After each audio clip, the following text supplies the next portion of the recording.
topics and opinions expressed in the following show are solely those of the hosts and their guests and not those of W4CY Radio, its employees, or affiliates.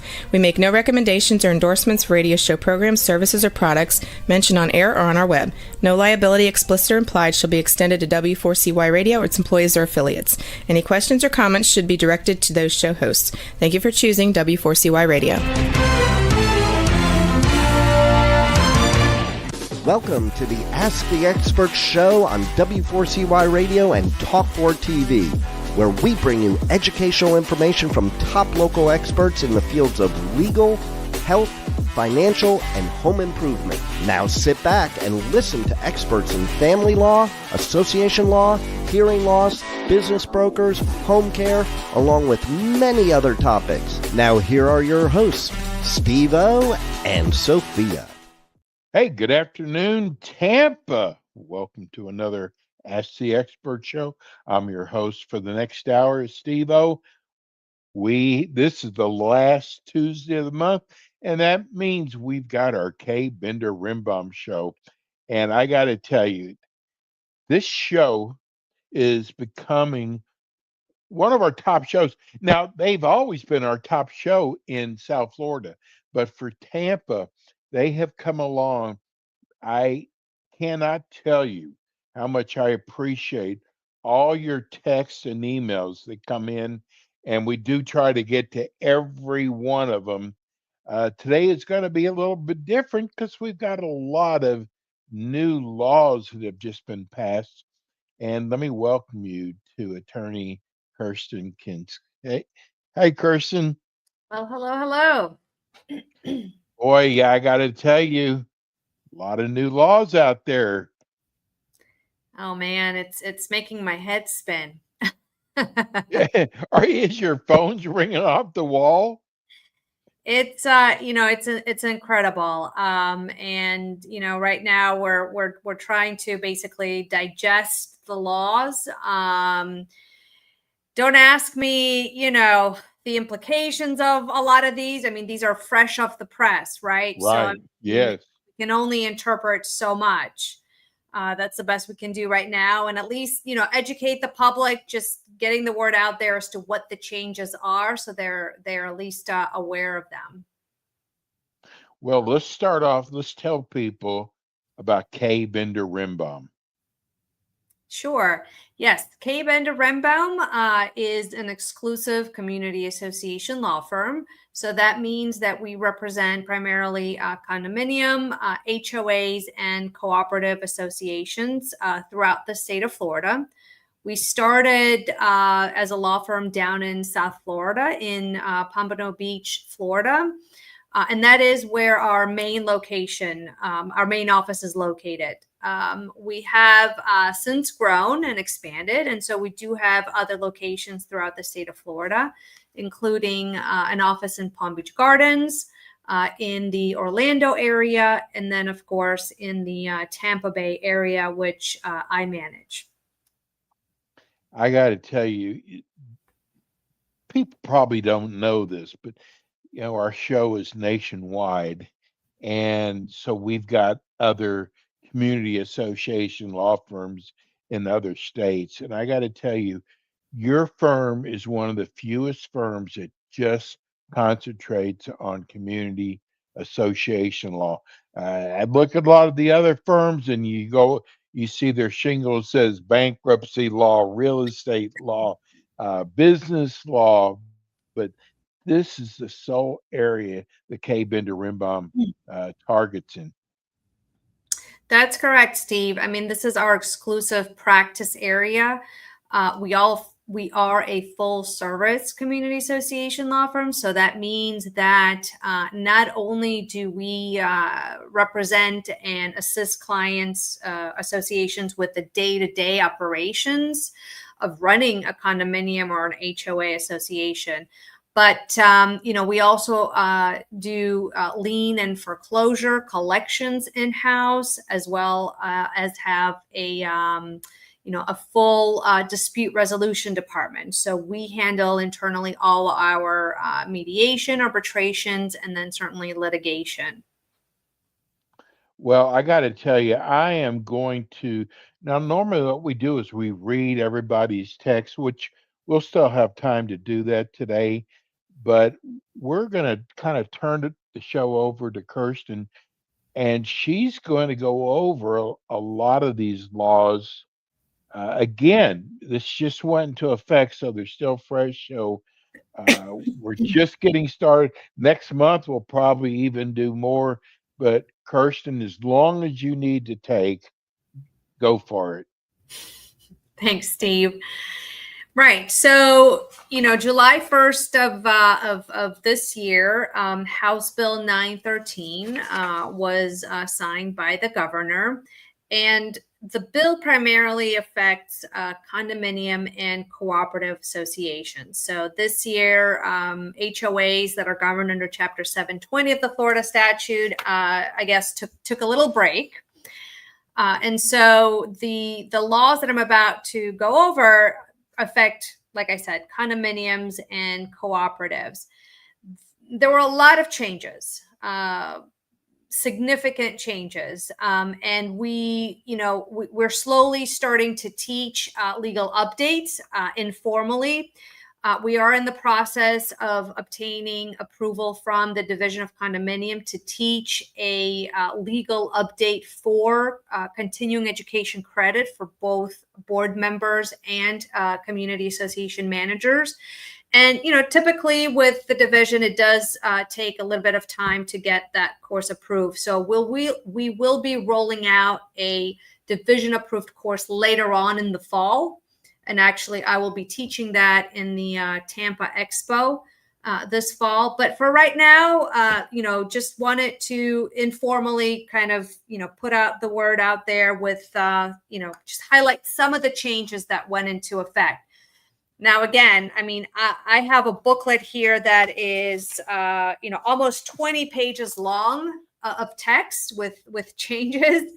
So this is probably not even a third of what went into effect, but I want to at least highlight some of the changes that will at least affect some of the day-to-day operations for condominiums.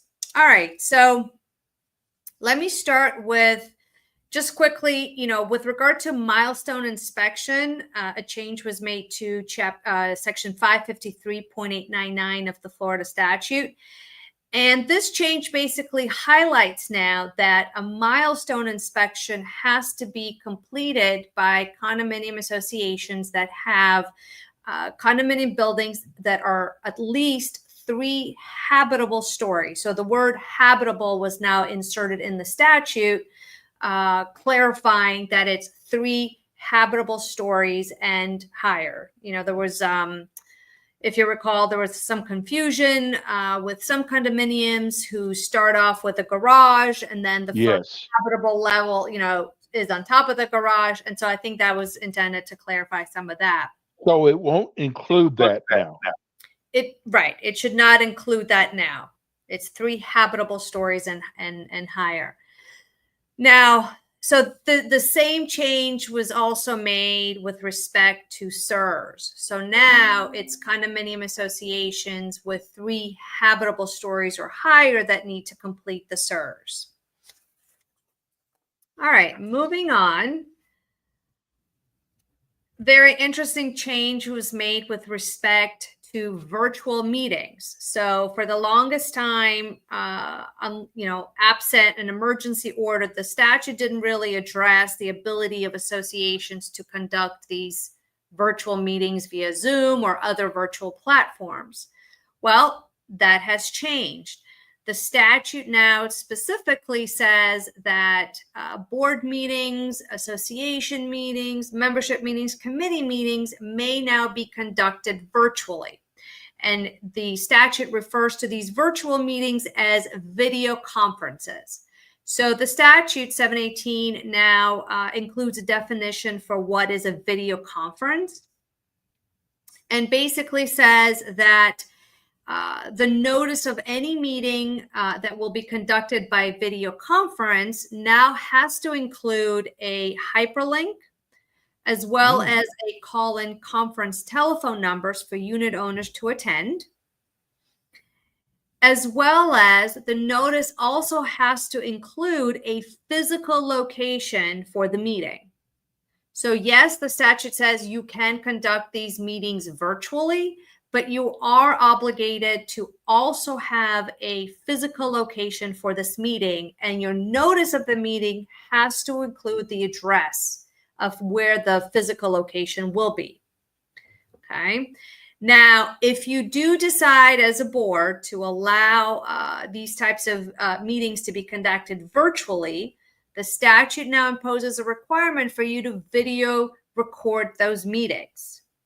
Okay. And then all those recordings are now going to be part of the official records and have to be maintained as part of the official records of the association. So, yes, you can conduct virtual meetings, but you have to include the hyperlink on the notice, a physical location, and you have to record these meetings going forward. Now, with all these requirements, obviously, the board now has to make a business decision whether or not they want to continue offering the virtual option. This is going to actually, people will not have an excuse anymore saying they didn't know about the meeting. That is true. And while virtual meetings are, provide flexibility, now it's imposing these additional requirements on the board that they didn't really have before, right? And so the board now has to decide if they want to take on those additional responsibilities just because they want to give owners the option, the flexibility to attend virtually. So we'll see how that goes. All right. Some requirements, some changes were made to website requirements. So now the statute provides that unless a shorter period is otherwise required, a document has to be made available on the association's website within 30 days after the association receives or creates an official record.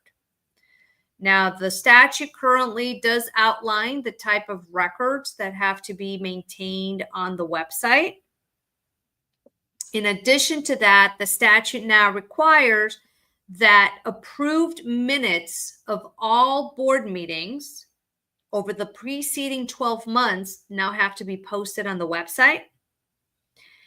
You also have to post on the website video recordings or a hyperlink to the video recording for all meetings of association.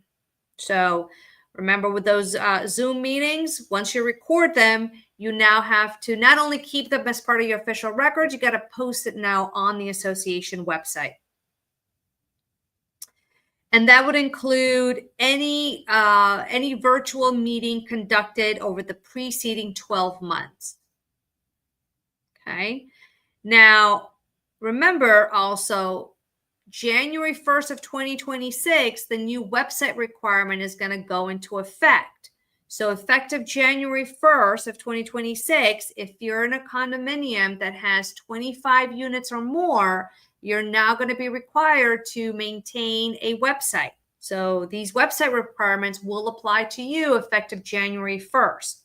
The current requirement, the current requirement is for website is for condominium associations with 150 units. So if you're within that threshold, these new website requirements apply to you right away. If you are a condominium with less than 150 units, but more than 25, this will apply to you effective January 1st of 2026. All right, moving on. Financial reports. So just a little bit of background as a reminder for condominium associations. Within 90 days after the end of your fiscal year, condominium associations have to prepare a financial report of all the financial activities of the preceding year. And then the level of financial reporting is going to depend basically on the annual revenue of the association. So, for example, if your annual revenue is at least $500,000 or more, under the statute, you are required to prepare financial audit. Okay. Now, The statute also requires that within 21 days after that financial report is prepared, and within 120 and not exceeding 120 days from the end of the fiscal year, the association is required to provide either a copy of that financial report to the owners or a notice letting the owners know, hey, that financial report is prepared and will be made available to you free of charge upon receipt of your written request. So the old statute had a requirement of 120, maximum of 120 days from the end of the fiscal year to provide that report or notice of the availability. The new statute now gives the associations 180 days. So they've given you additional time to have that financial report prepared and then made available to the owners. And I will tell you, I've had a number of clients that have been subject to division complaints. So owners have filed complaints with the Division of Condominium due to the failure of the association to meet this 120-day requirement. If you think about it, if your fiscal year runs on a calendar year, January through December 31st, and you only have up to 120 days to get this financial audit prepared and then provide it to the owners, that's not a lot of time. No, it's not. Now they're going to have more time now. Additional time, yes, up to 180 days to provide a copy of that financial report. So that's definitely a huge. Is that doable now? Well, hopefully, right? And so what I recommend to clients is, if possible, start engaging your accountant. Start engaging your accountant for the preparation of the financial report, even before the end of your fiscal year, right? Don't wait till after the fiscal year ends to start looking for the accountant, to engaging the accountant, because that could take some time in and of itself, right? And then there's that period of providing the accountant with all the financial records that they need. Right. So it could take up to, 2 months to get that done. So start early. All right. Membership meetings. So this one was an interesting change in 718, and essentially says that if the annual meeting, and remember the annual meeting is where associations will conduct their elections. So if the annual election meeting is conducted via video conference, which is virtually, then a quorum of the board must be physically present at the physical location where unit owners can attend the annual meeting. So, it's imposing some kind of quorum requirement of the board members, for a quorum of the board to be present at the physical location of the annual meeting. Yet for condominiums, if you recall, Steve, there is no quorum requirement for condominium annual meetings, or at least a quorum of the membership. All that is required for you to conduct an election is to have at least 20% of the voting interest submitted an election ballot. So this is going to be interesting to see how this plays out for condo annual elections. All right. This was also an interesting change regarding budget meetings. So typically the board of directors is the body that adopts budgets for associations. Well, now the statute says that if the board proposes in any fiscal year an annual budget which requires assessments against owners which exceed 115% of assessments from the preceding fiscal year. In other words, if you're adopting a budget this year that exceeds at least 15% from last year's budget, the statute now says that the board must simultaneously propose at the budget meeting, before you adopt the annual budget, a substitute budget that does not include any discretionary expenditures that are not required to be in the budget. Wow. So, I don't know what they mean by these discretionary expenditures. I I would think that for most budgets, there's little room for discretionary expenditure, right? Like, But typically, they it's didn't just explain what they meant by that, did they? they didn't say what discretionary expenditures Yeah. are. So when you, in calculating, the 115% increase from last year, the statute does clarify that it excludes, so you're not going to take into consideration any reserves that you need for repair or replacement of condominium property. You're also not going to take into consideration the SERS reserves if you are required to maintain SERS. And you're also not going to consider the insurance premium cost. So those three expenses, you're not going to take into account when calculating the 115% increase. Now, if your budget is going to exceed 15% from last year's budget, owners must then consider and may adopt the substitute budget if it is approved by a majority of the voting interest, unless, of course, the bylaws provide for a higher percentage. So the board presents the substitute budget, and then only if at least a majority of the voting interest approves a substitute budget will it go into effect. If they don't approve that substitute budget, then the board can go ahead and adopt the original proposed budget. Wow. Exactly. And, practically speaking, you got to think of it this way. The board will adopt the budget at a board meeting, right? So if they are proposing a substitute budget, which owners can approve, remember, owners can only vote at membership meetings. Right. So practically speaking, that means that although the statute doesn't say this, from a practical standpoint, the board's going to have to recess the board meeting to then allow the membership to have a membership meeting. And then depending on the outcome of that membership meeting, if the members don't adopt that substitute budget, then the board can go ahead and reconvene their budget meeting to then adopt the budget. So it's not a quick 1, 2, 3. Seems like this will take, several meetings to get the final budget adopted. I see a lot of extra work now. Yes. This is going to be an interesting one. Yeah, you had a hard enough time with them doing the work before, and now it's going to be even more now.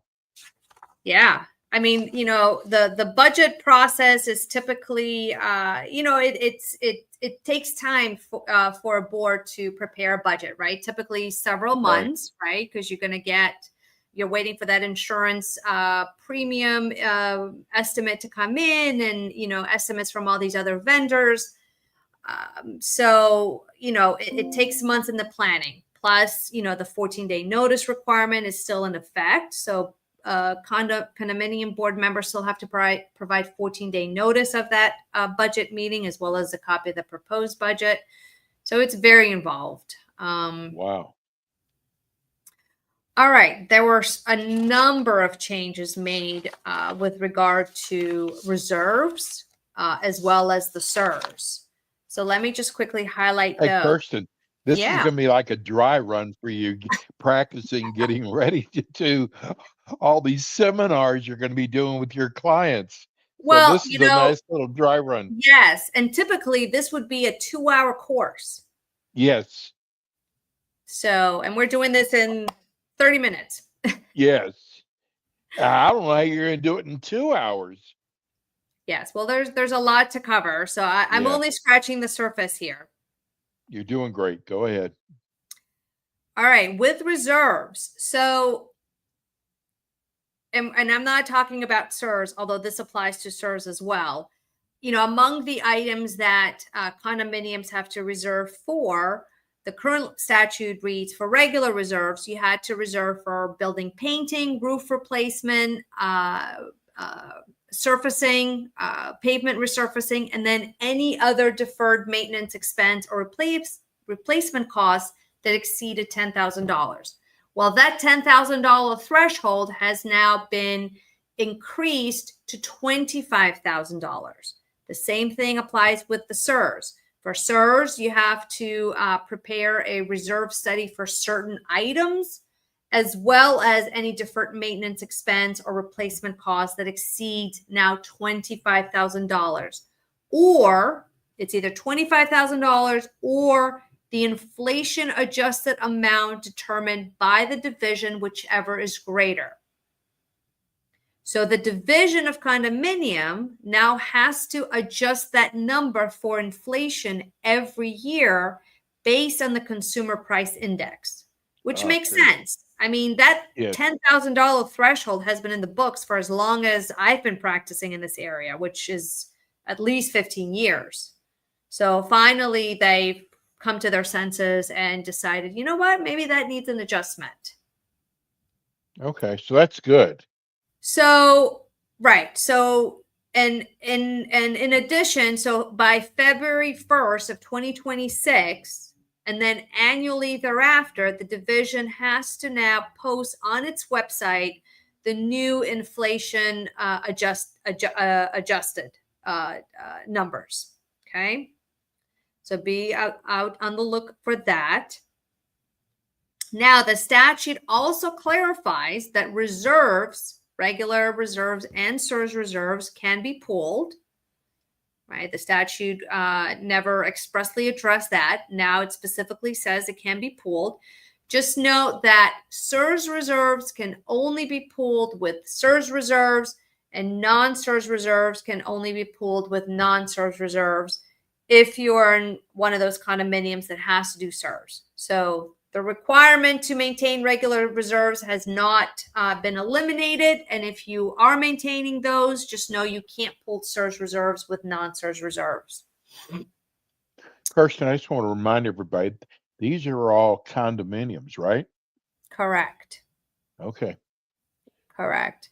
Now, the statute 718 also now clarifies that you don't need a membership vote if you want to go from straight line accounting to pooled reserves. So if you've been maintaining reserves as separate, in a straight line method accounting, so individual reserves, and you want to pool reserves for two or more reserve items, you can now do that without requiring a vote of the owners. And that applies both for regular reserves as well as SERS reserves. The statute also now clarifies that SERS reserves, if you're required to maintain SERS reserves, they can now be funded either through regular assessments, special assessments, a line of credit, or a loan. But if you are going to either adopt a special assessment to fund SERS or obtain a line of credit or a loan, you are required to obtain the vote of the membership. And the vote that you need to obtain is a vote of the majority of the voting interest. So majority of your unit owners. The statute also says that unit owner control associations that are required to have SERS can also now secure a line of credit or a loan in order to fund any capital expenses. Okay. Now, whether or not you need a vote of the membership to secure that line of credit or loan to do the SERS repairs, that will depend on your governing document. So you're going to have to look at your governing documents, typically your articles of incorporation and bylaws, to see if you need the vote of the owners. And if you do, you have to get it. And typically, when you close on a line of credit or a loan, the bank is going to want you, the association, to provide some kind of letter from your legal counsel confirming, among other things, that any membership approval that was required has been obtained. Okay. Hey, Kirsten, why don't we do this? Why don't we go to a break, let you rest your voice. We'll go to a short break, and when we come back, we'll go over the schedule, and then we'll get back into this. I got to tell you, there's a Sounds lot good. of changes here. Oh man. So let's. Oh wow. Uh, let's go to break. Tell people how they can reach the main number. That's good for any one of the locations. Yes. The main number is 954-928-0680. And the website is kbrlegal.com.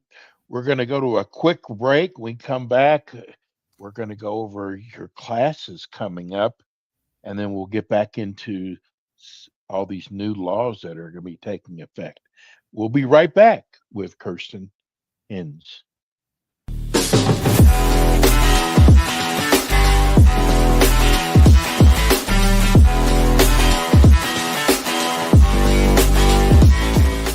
K. Bender Rembaum is a full-service community association law firm dedicated to the representation of community associations throughout Florida.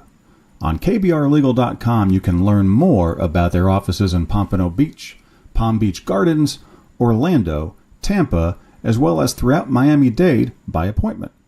Several K. Bender Rembaum attorneys are board-certified specialists in condominium and plan development law and assist clients with all matters of community association legal issues while keeping them up to date on new developments that affect their associations. K. Bender Rembaum is also a well-known provider of free legal education for managers and board members. Contact K. Bender Rembaum today by calling 800-974-0680. That's 800-974-0680 to reach any of their locations. You can also visit them online at kbrlegal.com or write to them at info@kbrlegal.com. And we are back with the Ask the Expert show on W4CY Radio and Talk4 TV with your hosts, Steve-O, Sophia, and their expert guests. And we are back. Well, we're going over all these new laws now that have gone into effect. We're here with the K. Bender Rembaum law firm, community association firm, and we're here with attorney Kirsten Hens. She's in the Tampa office. Kirsten, let's talk about one of the most, I think, incredible things that K. Bender Rembaum does is you have so many free classes. You're always out there educating your clients. Tell people what you've got coming up for the end of July and going into August. Sure, Steve. So for the remaining few days in July, we have, I'm actually, Alan is teaching a class. Actually, that was today. Never mind. He taught a class today on updating the governing documents. All right, July 31st. So that's Thursday. Attorney Emily Gannon and Peter Mullengarden, they're going to be teaching the condominium board certification class. That's from 11 to 3. So those condominium board members that are newly elected, or even if they've been on the board in the past and want to refresh a course, this is the class for you. It is 4 hours. Then I'm teaching on August 6th a webinar on guest restrictions and screening of tenants and new owners. So we'll talk about, the authority to approve or disapprove purchasers, tenants, as well as additional occupants. Then on August 20th, I'm going to be teaching a new course on HOA financial literacy and transparency. So we'll talk about this will primarily affect HOAs governed under Chapter 720 of the Florida statute. So if you're in a condominium association, probably not the course for you to attend. It'll be from 12 to 2 p.m., also a webinar. And this course has been approved by the Division for Continuing Education Credit. If you recall, HOA board members have continuing education requirements that they have to fulfill after they've completed their board certification class, and the number of hours that they need to take will depend on the size of the community. Well, for the longest time, for the last year, nobody knew which type of courses would satisfy these continuing education credit requirements. Well, the division has now officially approved a lot of our courses, and this is one of those. So this will apply for continuing education credit. And then on August 21st, Attorney Danielle Brennan will be teaching an HOA board member certification class. And then I just want to also point out that there will be, every year, there's a number of condominium and HOA expos or trade shows throughout the state. The ones that we typically attend are the ones in South Florida, Palm Beach Gardens, Broward County, in the Orlando area, and then here on the West Coast in Tampa and Bradenton. So just want to point out a few dates. October 7th, it's going to be the Broward County Trade Show. October 17th, Palm Beach. October 21st is the Tampa Trade Show at the Tampa Convention Center. And then October 29th is going to be the trade show at Bradenton Area Convention Center. So that's all we got. Yeah. So before we're here, sitting here, we're discussing new laws that have just gone into effect. Which laws? Tell me your favorite and then your least favorite.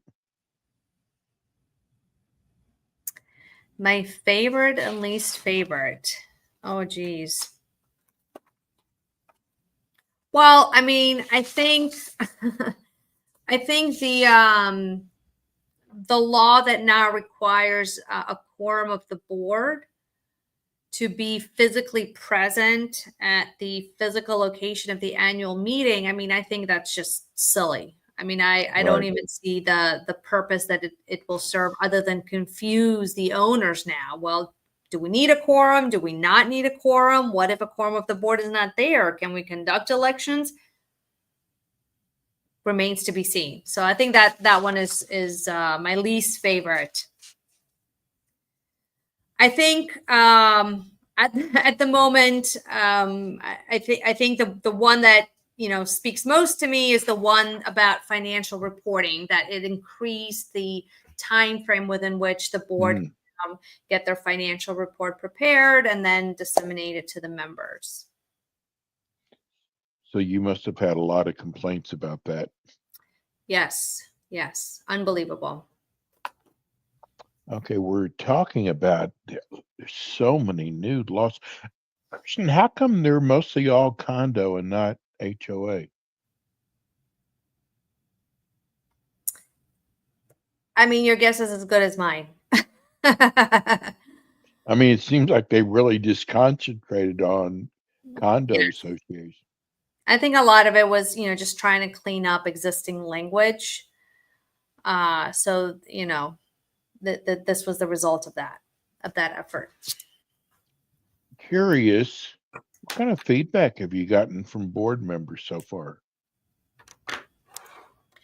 Well, I think at the moment, again, this law Too early. And right, less than 30 days. I think board members are just in the process of getting educated and still, sort of digesting these laws themselves. That makes sense. Let's get back into them. I got to tell you, I don't even care if it takes up the whole show. I think this is such an important show that we're doing that people are going to want to come back and watch the show again and listen to the show again, because you're giving out so much great information that probably people, and you're explaining it too, and that makes a difference too. So let's continue on. You're doing great. Sure. I have a few others I want to highlight because I think that could add some additional relief to condominium associations that are subject to the milestone and the search requirement. So one of the changes actually allows associations to temporarily suspend contributions towards your SERS. So what the statute says is, for a budget adopted on or before December 31 of 2028, if you're an association that has completed your milestone inspection, then upon the approval of a majority of the total voting interest, the association or the board can temporarily pause for a period of no more than 2 consecutive annual budget. They can pause reserve fund contributions or reduce the amount of reserve funding in order to focus their resources on the recommended repairs from the milestone inspection. So again, would only apply if you've already done the milestone inspection and if you get the vote of the owner. So you still need a membership vote, a majority of the voting interest, and you can only temporarily suspend contributions towards the SERS for no more than 2 consecutive annual budgets. So it's not in perpetuity. It is for a limited period. Now, if you do end up getting this membership vote and suspend, or you're able to reduce the SERS contributions, the statute does provide that you will need to have a SERS performed before you start contributing towards your SERS. So perhaps not a full SERS, but perhaps get your SERS advisor to review and update the schedule, the reserve schedule, right? To take into account the years that you've suspended the full SERS contribution. So that's potentially a good one for condominium associations. Another one is it's a change that will allow associations to delay the actual SERS. So the preparation of the SERS, the deadline for preparing the SERS was December 31st of 2024. So everyone was supposed to have their SERS completed December of last year. For those that haven't yet done it, the deadline was extended to December 31st of 2025. So you get, the remaining of this year to get your SERS completed. Temporarily, right. Now, temporary. If the association has completed the milestone inspection, the association may delay performing the SERS for no more than 2 consecutive budget years immediately following the milestone inspection in order to focus your financial resources on completing the repairs that were recommended by milestone. So again, this hopefully, could assist some associations. It's like a reprieve. A temporary one, right? Yeah, temporary. And then I think finally, couple of changes I want to point out with electronic voting. So with electronic voting, association board of directors can institute electronic voting, and many have, and that has been a game changer for associations that are looking to boost owner participation, right? Because the biggest complaint is, owners don't get involved, owners don't live on site, and so it's hard to get that owner vote on certain items. So electronic voting can facilitate that. Now, the statute used to say that in order for the board to have that meeting to institute electronic voting, they needed to provide notice of that meeting at least 14 days in advance. So for many that was problematic. And so now the new statute doesn't require that 14-day notice. So the board can now have a board meeting with only 48-hour notice in order to institute electronic voting. The statute also says that if at least 25% of the voting interest of a condominium petition the board to adopt a resolution instituting electronic voting for the next scheduled election, then the board has to hold the meeting within 21 days after receiving the petition, but only if the petition is received within 180 days after the date of the last scheduled annual meeting. So now we see basically an entitlement for owners to now petition the board. If they haven't already instituted electronic voting, now owners can petition the board to institute electronic voting if they submit this petition within a certain time frame. And again, this is only for electronic voting for your next scheduled election. Now, you asked me, what was my least favorite change. I think this probably makes the list as well. This has to do with electronic ballots. Okay, and I'll explain this. So if the association has not adopted electronic voting, so the only way that owners in the community can vote is the traditional way, right? Through either a paper ballot in person or via a limited proxy. If you don't have e-voting, the association is now required to designate an email address to receive what is known as electronic ballots. And owners can now electronically transmit a ballot to the email address designated for that particular purpose without having to comply with rules providing for secrecy of ballots. So essentially, and this will mostly apply to voting for elections. Okay. So if you don't have e-voting and an owner chooses to submit a ballot and forego, secrecy, if you want to waive that, that's fine. You have the option now to transmit an electronic ballot to this email address designated by the board. The board then has to accept that electronic ballot, provided that it meets certain requirements, such as the ballot has to include a space for the owner to indicate their unit number, a space for the owner to type in their first and last name, which now serves as their signature. And then the ballot has to contain a disclaimer. And the statute provides that disclaimer has to be in boldface and essentially state, waiving the secrecy of your ballot is your choice. You do not have to waive the secrecy of your ballot in order to vote. By transmitting your completed ballot through email to the association, you waive the secrecy of your completed ballot. If you do not wish to waive your secrecy, but wish to participate in the vote that is the subject of the ballot, please attend the in-person meeting. Period. Kirsten, I got to tell you how you crammed 2 hours into about 50 minutes. Well, kudos that didn't even cover half of the changes, but at sure. least some of the salient ones. Well, you did incredible. Let's give everybody that phone number again and the website address.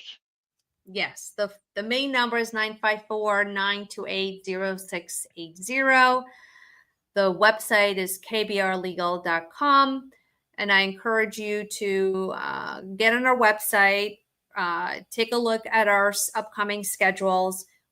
We will definitely be rolling out a more official legal update in the fall and for credit, if you're looking for credit. So. Well, Kirsten, I'm from Texas, and I got to tell you, what you did today, you kicked butt. You did tremendous. We can't thank you enough. Kirsten will be back again with us next month. I bet she'll have some more laws to go over. But hey, Kirsten, thank you. You did a great job. We'll see you again next month. Thanks, Steve. Bye, everyone. But that's Kirsten Hens, K. Bender Rimbaum law firm there. They cover all of Florida. That's going to do it for us today. We'll be back again with you next week with more Ask the Experts. Thanks for tuning in today to the Ask the Expert show on W4CY Radio and Talk4 TV. Tune in next week and every week to hear more from our experts on personal injury, insurance, air condition repairs, estate planning, Medicare, and many other topics in the areas of legal, health, financial, and home improvement. See you next week.